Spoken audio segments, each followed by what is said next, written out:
Okay, I hope last session वाला सब clear है। डीलिमिटेशन करते हैं। So delimitation in India, what is delimitation? That is something we need to understand. It is the process of fixing boundaries of territorial constituencies for the Lok Sabha and state legislative assemblies. Okay. And the purpose is to ensure fair representation based on population distribution while maintaining the principle of what? One vote, one value. अब ये जो है इसमें करना क्या होता है, basically आप बाउंड्रीज फिक्स कर रहे हैं of your territorial constituencies for Lok Sabha and state legislative assembly, MLA MP के इलेक्शंस के. And the purpose is what? To ensure fair representation. So what is the constitutional provisions that are there on delimitations? So there are two main constitutional provision. One is article 82. So Article 82, the Parliament enacts a delimitation act after every census. So हर census के बाद क्या होता है? एक delimitation act according to article 82 जो है वो करना पड़ता है. So this is giving statutory power. Yes or no? Statutory power is being accorded to parliament कि एक एक्ट बनाओ. आप क्या बनाओ? एक एक्ट बनाओ after every census. Then Article 170, this is the second most important, and this is for states, that the states are divided into territorial constituencies based on this delimitation act. And then Article 330 and 332, what does this tell? This provides for the fixing of number of seats reserved for scheduled caste and scheduled tribe based on the census data. So census का data use करके ST और SC के लिए seats हम रखते हैं. क्या हम पार्लियामेंट्री इलेक्शंस में ओबीसी के लिए भी सीट्स रखते हैं या सिर्फ एससी एसटी के लिए रखते हैं? ओबीसी के लिए सीट नहीं रखते हैं. ओबीसी के लिए सीट्स कहीं पर हैं क्या? ओबीसी के लिए seats in the political process local level पे है. Absolutely correct. स्टेट्स जो है, नहीं, वो स्टेट स्पेसिफिक होता है. अभी जैसे यूपी में they had stopped the election so that OBC reservation can also be implemented. तो लोकल लेवल पे आप कर सकते हैं, but at the higher level, आपके जो टॉप लेवल पे है पार्लियामेंट्री लेवल, वहां पर सिर्फ एससीज और एसटीज के लिए होता है. तो कभी न्यूज में देखा है आपके जो हिंदी वगैरह न्यूज में दे कम विथ द ब्रैकेट सुरक्षित, ऐसे लिखा रहता है, समथिंग लाइक दिस. सुरक्षित लिखा रहता है. What is this? This is the reserved. This is the reserved seats for SCs and STs. Okay. What is the need for delimitation? Delimitation का need क्या है? Ensuring equal representation. So delimitation, it helps in adjusting constituencies so that all regions, they have equal voter representation. It prevents apportionment. What does this mean? Malapportionment. This means that कि जैसे for example ये पूरा area है, तो इसमें अगर मुझे मैल apportionment करना है तो what do I do? Suppose ये जो येलो वाला एरिया है जहां पर मैं येलो से मार्क कर रहा हूं, यहां पर जहां जहां भी मैं येलो से मार्क कर रहा हूं वहां पर हिंदूज ज्यादा रहते हैं और पर्टिकुलर कम्युनिटी ज्यादा रहती है. तो मैं क्या करूंगा? इस तरीके से बांटूंगा कि हिंदू वाले जो सीट्स हैं हर जगह हिंदू डोमिनेंस आ जाए. मैं नॉर्मल तरीके से नहीं बांट रहा. मैं नॉर्मल तरीके से नहीं बांट रहा. ऐसे नहीं बांट रहा. ऐसे मैं कर रहा हूं. इस तरीके से मैं बांट रहा हूं. इस तरीके से टेरिटोरियल कॉन्स्टिट्यूएंसीज को बांट रहा हूं कि मेरी पार्टी को या मेरी आइडियोलॉजी को जो है, हाँ, बेसिकली जेरी मैंडरिंग जिसको कहते हैं, मेरी पार्टी या मेरी आइडियोलॉजी को फायदा हो जाए. ओके, हिंदूज मेरी पार्टी को वोट करते हैं तो एक major chunk of Hindu colonies मेरे अंदर आ जाए, मेरे कॉन्स्टिट्युएंसीज के अंदर आ जाए. Okay. So population growth leads to unequal constituencies, making votes unequal. Then delimitation is necessary for maintaining electoral balance. reflecting demographic changes as well, and it helps accommodate changes in population density across different regions. This question had come in 2024. They had asked you how many times delimitation हुआ था. So some people had said 4, some people had said 5. लेकिन answer was 4.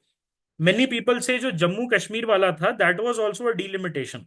Okay, but that was not. Okay, that was state specific. यहां पर जो है history of delimitation in India अगर हम बात करें, 1952 में it was based on the 1951 census, and it this was the first delimitation after the first general election. Then 1963 में, which was based on the 1961 census, 1962 act आया था delimitation, and constituencies were redrawn. Then 1973 में हुआ था फिर 1971 के census के basis पे, and then Delimitation Commission Act 1972 was passed, and this was the last full-fledged delimitation. Why so? Can you tell me one reason why this was the last full-fledged delimitation which led to the withdrawal of boundaries? Population control in the South India had happened, and South India they would lose a lot. मैंने बताया था ना, almost 400 seats हो जाएंगे. 300 के 350 seats आराम से Bihar UP जो है उसको मिल जाएगा. Okay, so South Indian states they would lose out. Okay, then 2002 में भी हुआ था. Please remember this. In 2002 there was a delimitation based on the 2001 census, but it only drew the boundaries. There was no change in the number of seats. Okay, there was no change in the number of seats. Okay, ये चीज जो है आपको समझनी होगी. ठीक है, सी there are ST जो है. ओके, एसटी जो है वो एक होता है स्टेट लिस्ट में. ओके, और एक होता है सेंट्रल लिस्ट में. ऑलराइट, तो बहुत सारे एसटीज जो कि एक स्टेट में पाए जाते हैं, एसटीज. ओके, जो दूसरे स्टेट्स में नहीं होंगे. ऑलराइट, और यहां पर जो है एसटी जो है हर स्टेट में अलग अलग होते हैं. तो हर स्टेट और यूनियन टेरिटरी अपनी ओन लिस्ट मेंटेन करती है कि किसको वो शेड्यूल्ड ट्राइब मानती है. ऑलराइट, और किसको वो नहीं मानती है. ठीक है, तो this is not possible for may be an ST from one state. अब जैसे एग्जांपल के तौर पे आपको देता हूं, अभी recently a lot of Rajputs they due to some issues, due to the redrawal of boundaries, they became STs overnight from Jammu and Kashmir. तो क्या वो राजपूत उत्तर प्रदेश में एसटी क्लेम कर सकते हैं?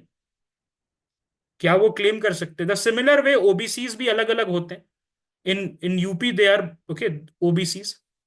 यस, सो ये याद रखिएगा, बहुत एक इंपॉर्टेंट है, एक पॉइंट है ये, that redrawal of boundaries happened but it did not change the number of seats. Why they did not change the number of seats? Because they do not want to punish the southern states.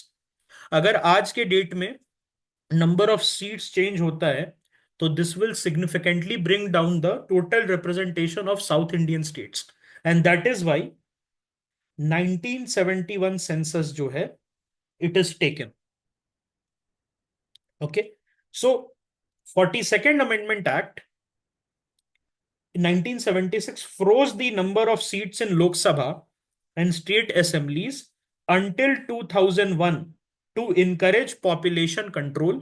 And 87th Amendment Act 2003 mandated that constituencies be redrawn based on the 2001 census without altering the total number of seats. This is important.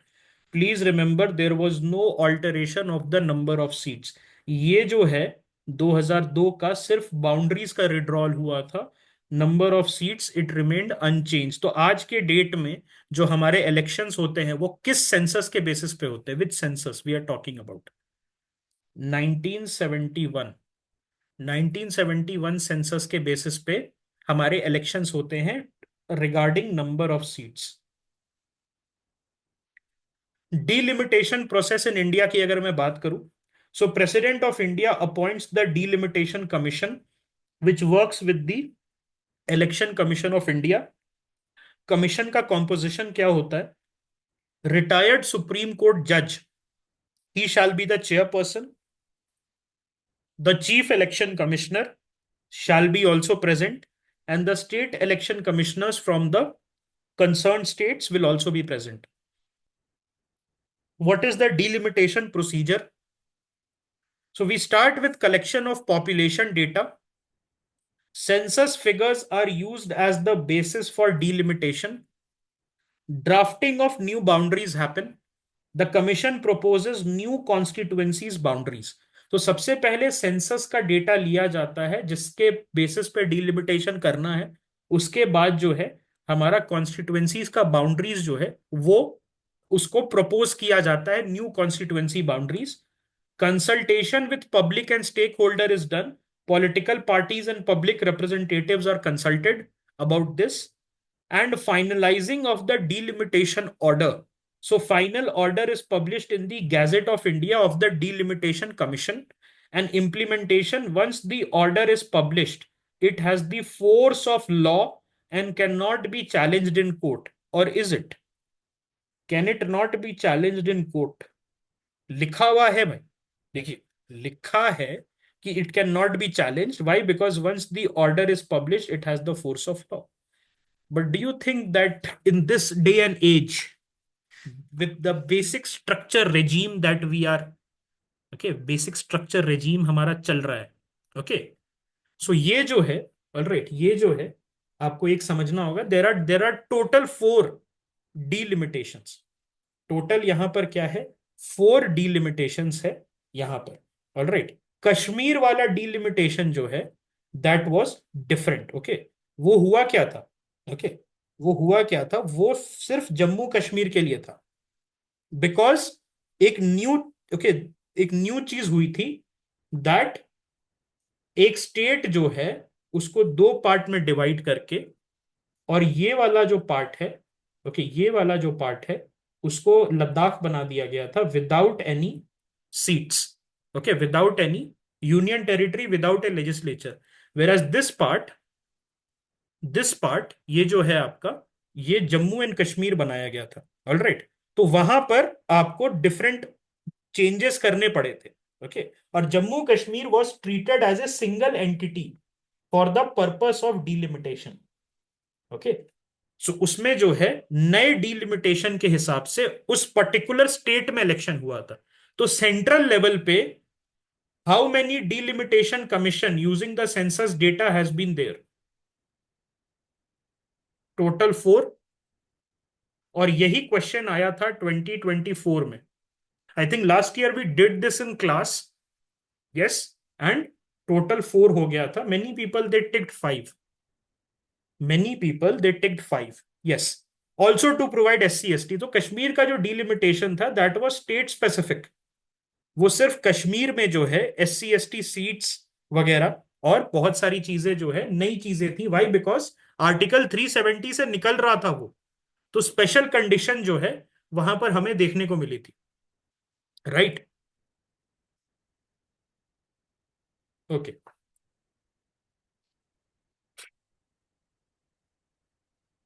Yes, नहीं, powers कौन से थे उसमें? Powers जो थे वो 2002 act के basis पे थे. वाई? बिकॉज 2002 के बाद कोई एक्ट नहीं आया है. और कौन सा सेंसस का डेटा था? 2011 सेंसस का डेटा था. ओके, जो जम्मू कश्मीर के बाउंड्रीज का जो रिड्रॉल हुआ था वो 2011 सेंसस के डेटा पे हुआ था. और कहां से पावर आया था? तो 2002 के एक्ट के पावर आया था. क्लियर है? Any further doubts? क्योंकि पावर कैसे आएगा? लास्ट ही एक्ट से आएगा ना. 2002 का एक्ट इज इन प्लेस, उसको रिप्लेस करने के लिए कोई एक्ट आया नहीं. और लास्ट सेंसस कब हुआ था? 2011 में हुआ था. अभी तक बाय द वे सेंसस हुआ नहीं है बिकॉज ऑफ कोविड. हमने 2021 को मिस कर दिया था. और पता नहीं what is the reason, internal reason कुछ होगा. They are not doing the census. What is the significance of delimitation? It ensures representation and it prevents underrepresentation of fast growing areas. अच्छा, लोग बोल रहे हैं BJP stands to gain from delimitation, new delimitation. आप बता सकते हैं क्यों? अगर नेशन वाइड डिलिमिटेशन होगा, नेशन वाइड डिलिमिटेशन होगा तो BJP stands to gain. It is not north versus south. It's a different reason, ये ऋषिकेश को पता है। The answer is urban, more urban seats will be there. Why? Because 1971 census में अगर आप देखेंगे, 1971 सेंसस में और इवन 2001 सेंसस की अगर मैं बात करूं तो रूरल पॉपुलेशन वाज हायर। पिछले 20 25 30 सालों में rural migration, rural to urban migration has increased. And BJP का कोर वोटर कहाँ रहता है? बीजेपी का कोर वोटर कहाँ रहता है? अर्बन एरियाज में। Okay, yes. हाँ, ये नॉर्थ वर्सेस साउथ भी है, but do you think that, अगर मैं पॉलिटिक्स में नहीं जाऊं, तो 32 ही सीट्स आए थे, whereas the INDI alliance it got 37 seats in UP. So we don't know for sure, but urban जो है, अर्बन ट्रेंड बीजेपी के साथ रहा है। अब ये नुआंसेस है, वाई डीलिमिटेशन जो है उसको करना चाहिए। BJP supporters will say more urban seats will be there, why? Because urban population has risen, so there will be more urban seats. Okay, maintaining equity, so it equalizes the weight of votes across regions.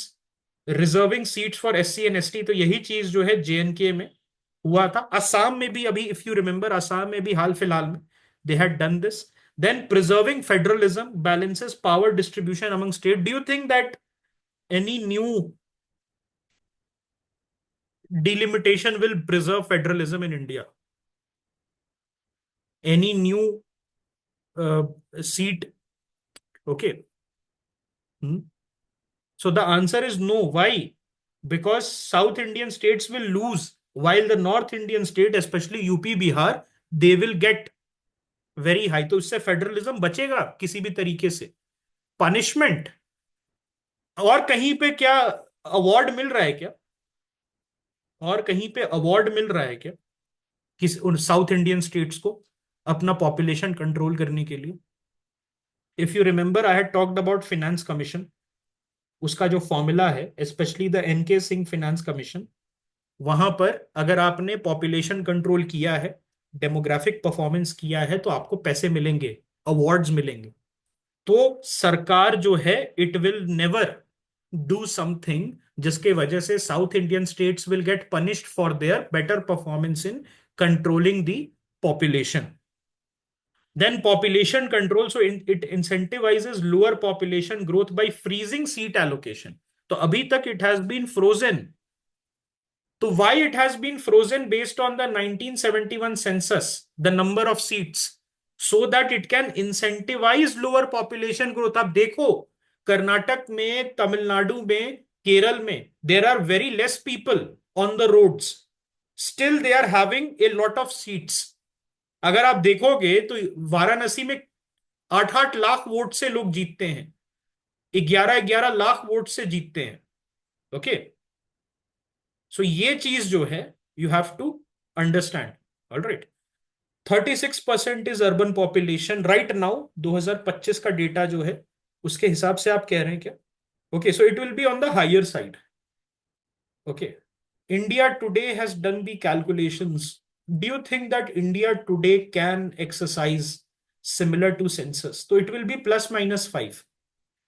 Okay, वही है। Today Chanakya का जैसे exit poll आता है ना, कितने लोगों से बात की आपने? 3,000 लोग से बात करके अपना एग्जिट पोल निकाल दिया। It might be accurate, but वही फिर आप निकाल लो, प्लस 5% आइल से।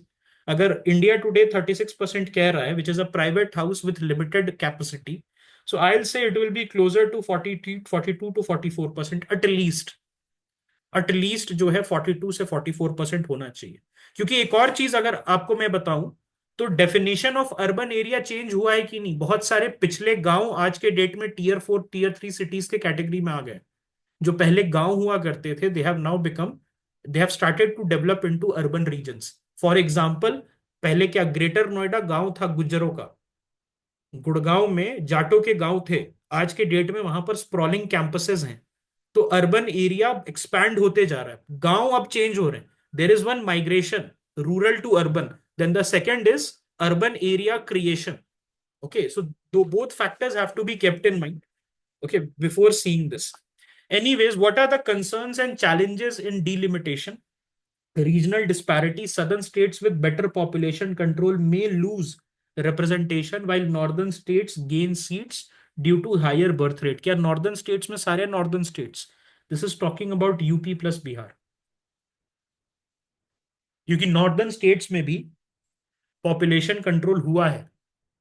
ओके, पॉलिटिकल इम्बैलेंस, तो delimitation can shift political power towards region with higher population growth, funding dispute हो सकता है, और एससी एसटी रिप्रेजेंटेशन पे इंपैक्ट आ सकता है। ओके, अगर मैं इंटरनेशनल कंपैरिजंस करूं तो United states house of representatives has 435 seats. House of representatives अपना लोकसभा जैसे होता है वहां पर, एंड 1913 में से लेके आज तक they have 435 seats. European union, they have degressive proportionality which ensures smaller states gets higher representation compared to their population।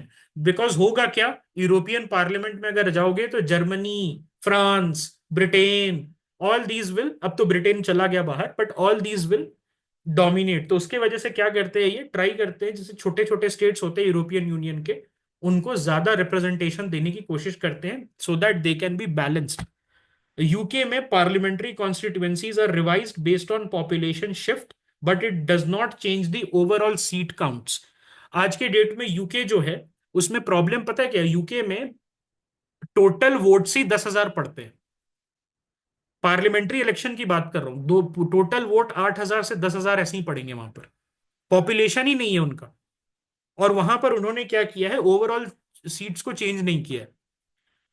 Future of delimitation in India. So next delimitation exercise is scheduled after 2026 and it will be based on the 2031 census. What are the key issues which will be considered? Reallocation of Lok Sabha seats based on population changes. अगर आपको पता होगा तो जो current नया लोकसभा का building है, parliament का बिल्डिंग है, it has higher number of seats, it can accommodate up to 800 900 politicians. Yes, potential increase in total Lok Sabha seats to maintain balance, that will be on the cards, and ensuring fair representation for states with controlled population growth as well, this will be also on the card। एक चीज आपको क्या mind में रखनी है, how many exercises have been there nationwide delimitation के, चार, कौन सा आर्टिकल से डिलिमिटेशन कमीशन बनता है, 82, और इसका जो रिपोर्ट आता है वो क्या होता है, final and binding. Yes, seats are frozen based on which census, 1971 census. Yes, और उसके बाद अगर मैं बात करूं तो last delimitation exercise was based on 2001 census. Did it lead to change in number of seats? So no change of seats। देखिए कितने सारी एमसीक्यू निकल रहा है इससे, so many MCQs are coming and it is important। why? because UPSC has this habit कि वो लगातार 2 साल किसी एक टॉपिक को रिपीट कर देगा। It will repeat 2 topics consistently, 2 साल कंसिक्यूटिवली जो है उसको रिपीट कर देगा। So delimitation is important. Who is the chairperson of the delimitation commission? Retired SC जज। और कौन होता है, 2 आदमी और होते हैं, मतलब 2 ग्रुप ऑफ पीपल और there, CEC, chief election commissioner and the election commissioners of the concern states. Yes, इसमें कोई डाउट है किसी को? अभी रिसेंटली स्टेट वाइड एक्सरसाइजेस कहां कहां हुए हैं, जम्मू कश्मीर में हुआ है, और कहां हुआ है, असम में हुआ है। लद्दाख में क्यों नहीं हुआ, लद्दाख भी तो अलग हुआ। Why did not happen in Ladakh? Because it has no assembly. Okay, it has no assembly. UK election में मैंने ये कहा कि वहां पर बहुत थिन मार्जिन से इलेक्शंस होते हैं, 5,000 5,000 6,000 8,000 वोट जो है लोगों को पड़ते हैं, वहां पर सीट्स जो है फिक्स्ड है। Okay, this is what I said. Any doubts in delimitation?